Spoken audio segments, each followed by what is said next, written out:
Assalamualaikum warahmatullahi wabarakatuh. Halo anak-anak. Sekarang kita akan ke pembahasan selanjutnya. Sebelumnya kita sudah belajar tentang sudut istimewa. Sekarang kita ke perbandingan trigonometri pada kuadran. Kalau kalian lihat bentuk seperti ini, mungkin waktu kalian di sekolah menengah pertama atau SMP kan belajar tentang sumbu koordinat, yaitu X dan Y. Kalau di sini kita ukurannya derajat ya. 0 derajat, kemudian ke arah kiri atau berlawanan arah jarum jam, biar nilainya positif, jadi 90 derajat, 180 derajat, 270 derajat, ke 360 derajat. Kalau searah dengan jarum jam nanti nilainya negatif ya. Oke. Kemudian daerah ini dibagi jadi 4 bagian, yaitu kita sebutnya kuadran. Kuadran 1, kuadran 2, kuadran 3, dan kuadran 4. Kemudian di kuadran kita akan mengetahui nih kuadran 1, kuadran 2, 3, dan 4 apakah perbandingan trigonometrinya bernilai positif atau negatif. Saya akan berikan langsung rangkumannya ya. Untuk kuadran 1, semua perbandingan trigonometrinya bernilai positif. Sin, tangen, cos, kosekan, sekan, dan kotangen. Kemudian di kuadran 2 yang bernilai positif hanya sin dan kosekan. Selebihnya bernilai negatif. Kemudian di kuadran 3 yang bernilai positif hanya tangen dan kotangen. Selebihnya bernilai negatif. Kemudian untuk kuadran 4 yang bernilai positif hanya cos dan sekan. Konsep ini akan kita gunakan untuk mencari tahu perbandingan trigonometri pada masing-masing kuadran yang bukan sudut istimewa. Kemudian selain itu, ini kan sin 120 derajat, cos 225 derajat, tangen 330 derajat. Padahal di sudut istimewa sebelumnya kita hanya tahu 0 derajat, 30 derajat, 45 derajat, 60 derajat, dan 90 derajat. Jadi ini ada cara untuk mencari tahu nilai sin, cos, dan tangen ini. Caranya untuk kuadran pertama kita akan menggunakan alfa, atau ini alfa cara pertama. Kemudian cara keduanya 90 derajat dikurang alfa. Kemudian untuk kuadran 2 caranya juga ada 2, yaitu 90 derajat plus alfa atau 180 derajat dikurang alfa. Untuk kuadran 3 juga sama, ada 2 cara. Yang pertama 180 derajat ditambah alfa, kemudian 270 derajat dikurang alfa. Untuk kuadran 4 juga ada 2 sama. Ada 270 derajat tambah alfa, kemudian ada 360 derajat dikurang alfa. Ada 2 pilihan cara, tapi hasilnya akan sama, hanya caranya saja yang berbeda. Kalau kita memakai yang ada 90 derajat dan 270 derajat, nanti akan berubah. Cos jadi sin, sin jadi cos, dan tangen jadi kotangen. Tapi kalau kita memakai yang alfa saja atau 180 dan 360 itu tetap ya. Saya kasih note atau catatan. Yang dibuletin itu artinya berubah. Nah, selebihnya tidak ya.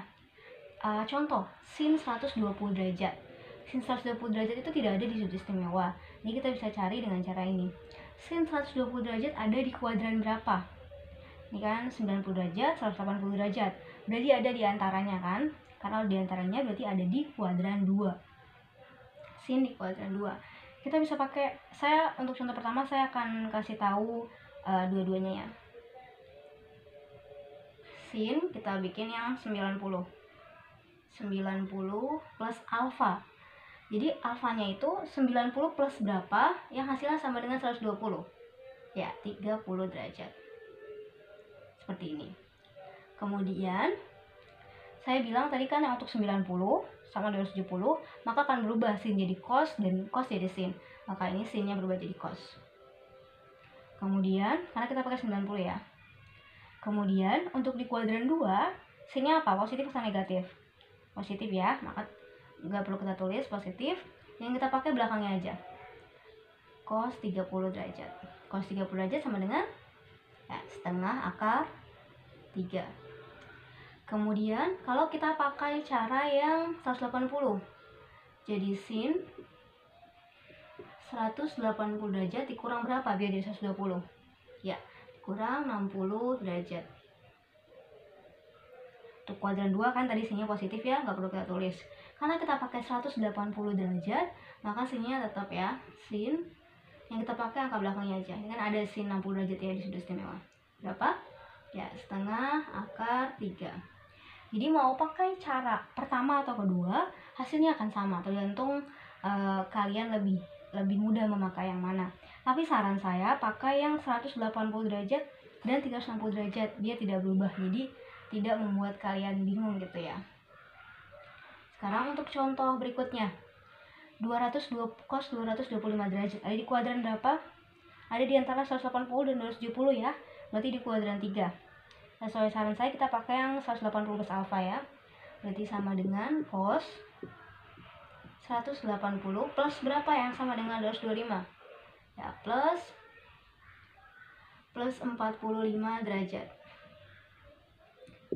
Cos di kuadran 3, positif negatif? Negatif ya, karena hanya tangen dan kotangin yang positif.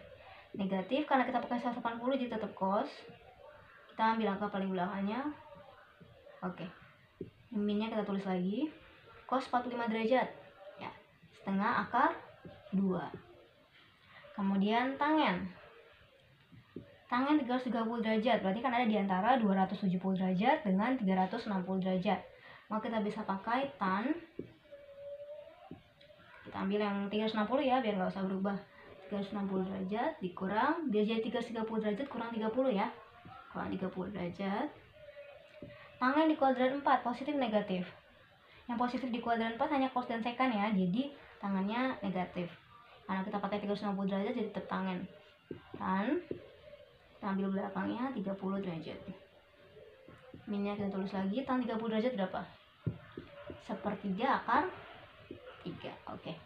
Kemudian sekilas tentang sudut lancip dan sudut tumpul di kuadran. Kalau kita meraut pensil itu kan lancip itu kecil ya. Sama di ini juga pengertiannya kurang lebih sama. Sudut lancip berarti kecil gitu kan. Nah, kecilnya ini ukurannya seberapa sih kalau di derajat? Ukurannya 0 derajat kurang dari sudutnya, saya misalkan dengan alfa ya, kurang dari alfa kurang dari 90 derajat. Karena kalau 90 derajat nanti jadi sudut siku-siku gitu ya.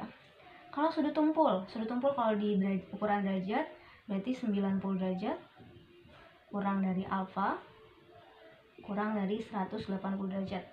Karena 180 derajat itu nanti jadi sudut lurus gitu ya, garis lurus. Oke. Untuk perbandingan trigonometri pada kuadran sampai sini dulu, kita lanjut ke materi berikutnya.